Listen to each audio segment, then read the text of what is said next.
喂，会仔，怎么样啊？有东西吗？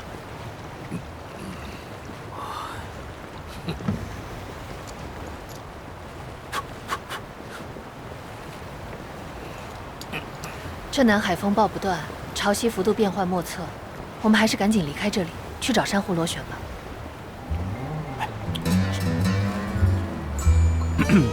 记得有本书上提过啊，不明之地存亡之道，不可不察也。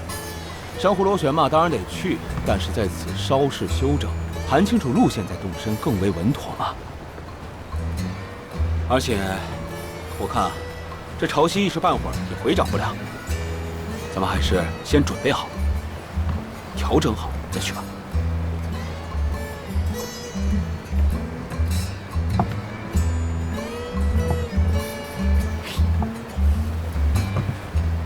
那是什么？好像是个白色的，像是个棺材。什么棺材呀？我看看。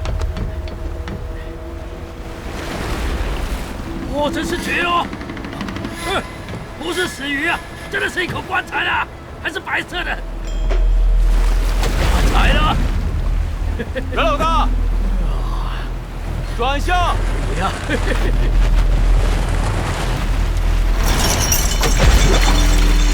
这么大一口棺材呀，里面能装2、3个粽子哦。可是，在海上怎么会有这么大口棺材呢？哎，不如先捞出来瞧瞧，里头必有粽子和冥器。哎呀，胖爷我来也！哎，几位，咱们是去珊瑚螺旋采珠的，就不要结外生枝了吧？哎呀，阮老大，你太不了解回仔了。你不让他赚便宜，他就觉得吃亏了吗？你让他不爽，那是天大的麻烦。老小子，是你自己着急吧？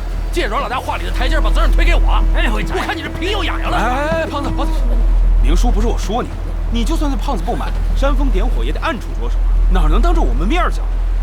胖子，你也是，明叔一大把年纪了，你还要跟他动粗？回仔啦，我们认识多少年了？你大人不计小人过，饶了我吧。行了，你们要是再纠缠不清，那棺材可就飘走了。飘？杨参谋同意咱们捞青头，那应该是恨天的象征。哥几个，捞！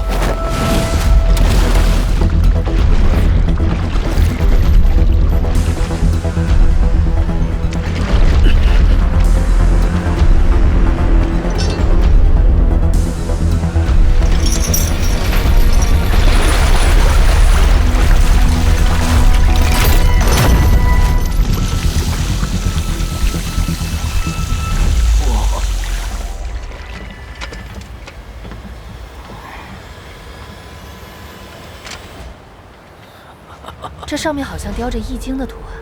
老胡，你懂卦象，看看是什么？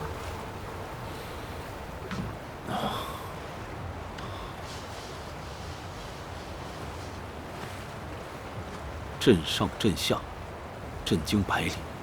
老胡，我记得你提过这个震卦，好像是什么反响巨大，消除沉闷之气，亨通畅达的意思。不全是，《易经》里震卦，震为雷，震上震下，是指雷声重复不断之意，吓得人们浑身发抖。过了一会儿，又便谈笑自如。巨大的雷声震撼百里，但重要的祭祀仪式还是要照常进行。这可巧了，刚碰上龙上水造成的大风暴，电闪雷鸣的，这好像应了卦上的震惊百里，感觉好像是个预言似的。震卦虽有雷鸣之象，但并不是指什么真正的风雨雷电，也不是指地震天崩，只有那些江湖骗子和算命术士才这么解释。这阵图古奥繁复，估计与先天16卦有关，但以现存留至今的后天八卦，难窥其中深意。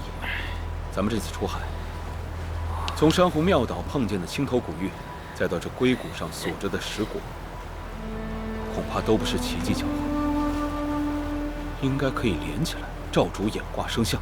那这棺材四周雕刻的纹饰又是什么？是艳日重月的恨天国花纹。越说越真了，别逗了，那好事能让咱全赶上了。之前大金崖就收到过一个传说是恨天国的宝贝，它是以夷纹为饰，雷纹为地的青铜城石器，被称之为周穆王炎神鱼。这纹饰上记录了一件事情：传说在南海的尽头有个被称之为龟墟之国的地方，最初就是他们掌握着龙火的秘密。后来周天子想要派使者前去，借助龙火铸造天鼎，但是因为一场因火烧海的海难后，这龟墟之国被夷为了平地。不过可知的是，这个部落崇拜月亮，厌恶太阳，所以也被称之为恨天使。老胡，你看这雕的，像不像我们在博物酒馆里见过的青铜女像？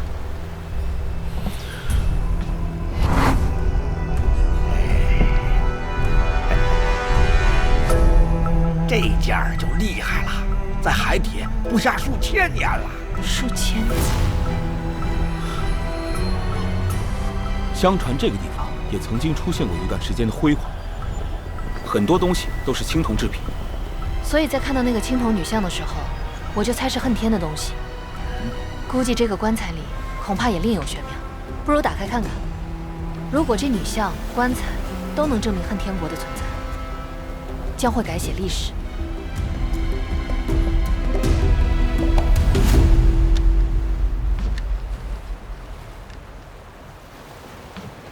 哎，这位不行啊，这棺材一看就有几百年了，不吉利的，别打开呀！哎，阮老大，海上风那么大，偏偏这个棺材还能飘过来，我们不打开研究研究，还不太可惜了吗？咱们刚从这鬼门关过来，天上就掉了这么大一馅饼，不是别的，这是缘分呐！哎呀，不可以！哎，你们这群在海上当难民的，自然不懂升官发财的规矩。我们可是专业搞这块的，口罩可以不戴，这清凉油必须得涂上啊，省了一会儿让这湿气给咱呛个跟头。嘿，你们啊，今天算是来着了，让你们见识见识什么是专业。嘿嘿。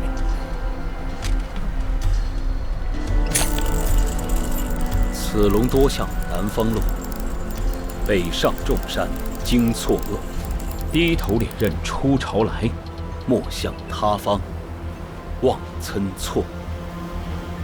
胖子，从西边开。好嘞。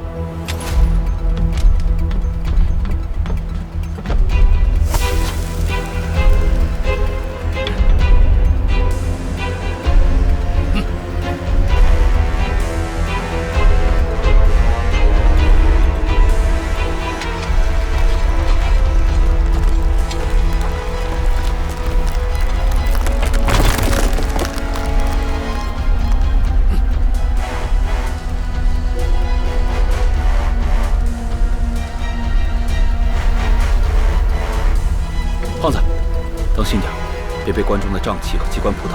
好。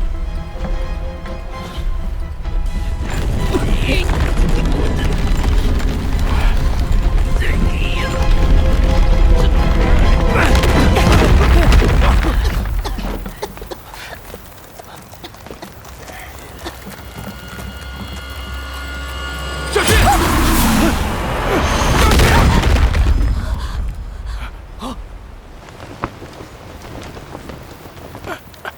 师傅，你没事吧？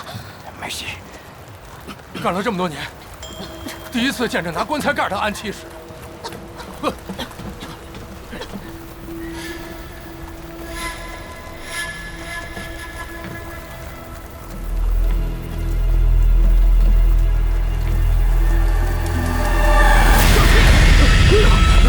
海宗的。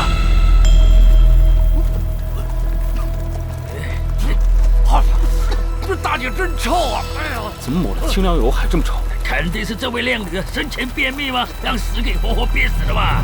老胡，这内棺怎么会弹出来？你看这内棺的结构，尸骸封存千年，依旧形制不符。可能是因为我们刚才开棺的时候，导致了棺内压力变化，这才使棺材盖弹了出去。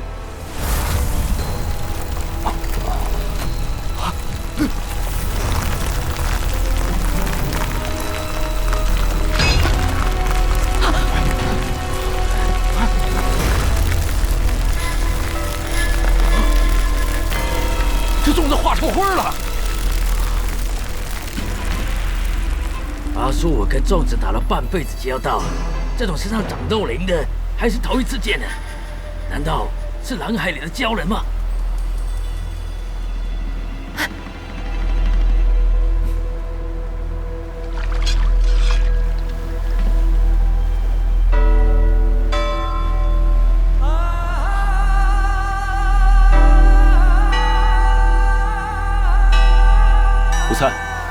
你那把刀是怎么来的？这是我阿爹阿妈留给我的。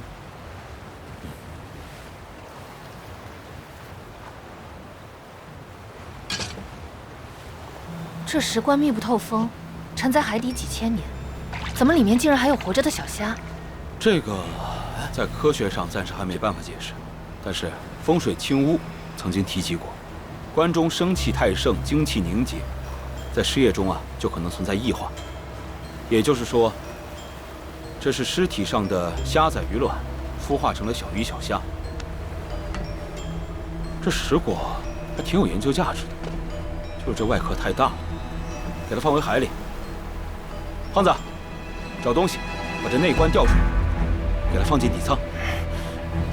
老胡，这底舱东西太多了，放哪儿啊？那不有个夹层吗？拆了。好，同志们，干活！过三盘。